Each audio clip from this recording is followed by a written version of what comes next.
As you can see, I have just a small amount of brown sugar, so I'm just going to make some. And what you do is you take your regular sugar and you just add just a teaspoon at a time of molasses, and you mix that in. The amount of molasses is going to depend on whether you want light brown or dark brown. And we're just going to beat this in here. A little at a time. I'm going to add some more. You want to do just a little at a time.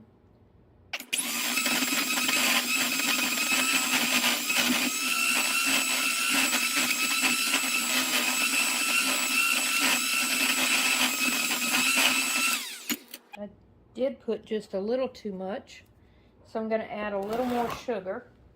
I don't want mine that dark. I want light brown.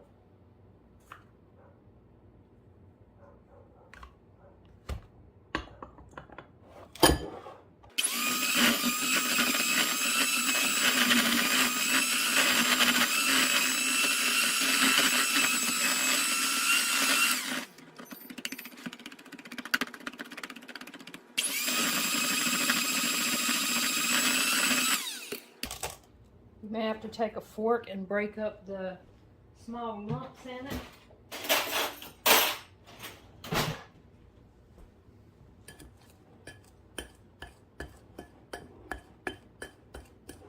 It just takes a few minutes to beat it together with the beater. You might end up with a few lumps. Just take a fork and press those out, and you will end up with good quality brown sugar. But you have to have some molasses on hand, and I keep it on hand for different purposes.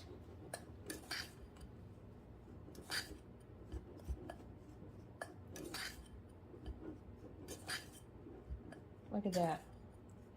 Soft and fluffy.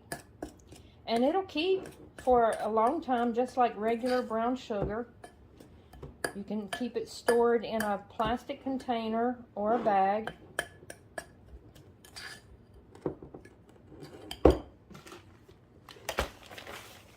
Mine is a little more golden in color, but it's good quality brown sugar. And I made a mess.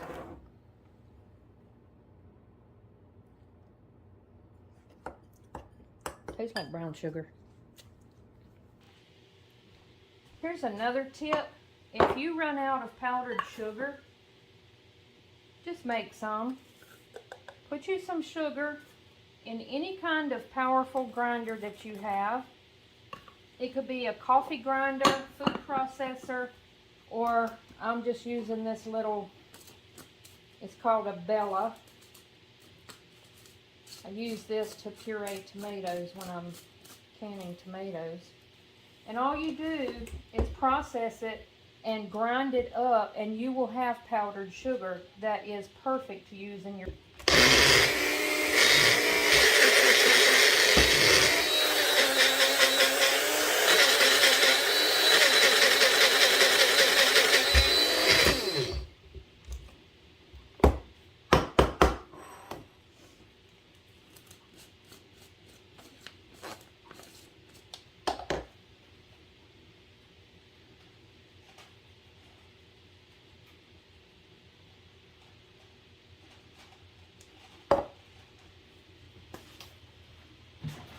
Can you see this?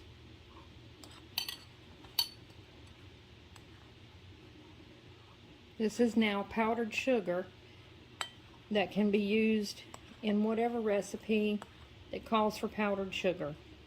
It's quick. It takes a minute or so to do. And you always have sugar on hand, but you don't always have powdered sugar. So make your powdered sugar instead of buying it.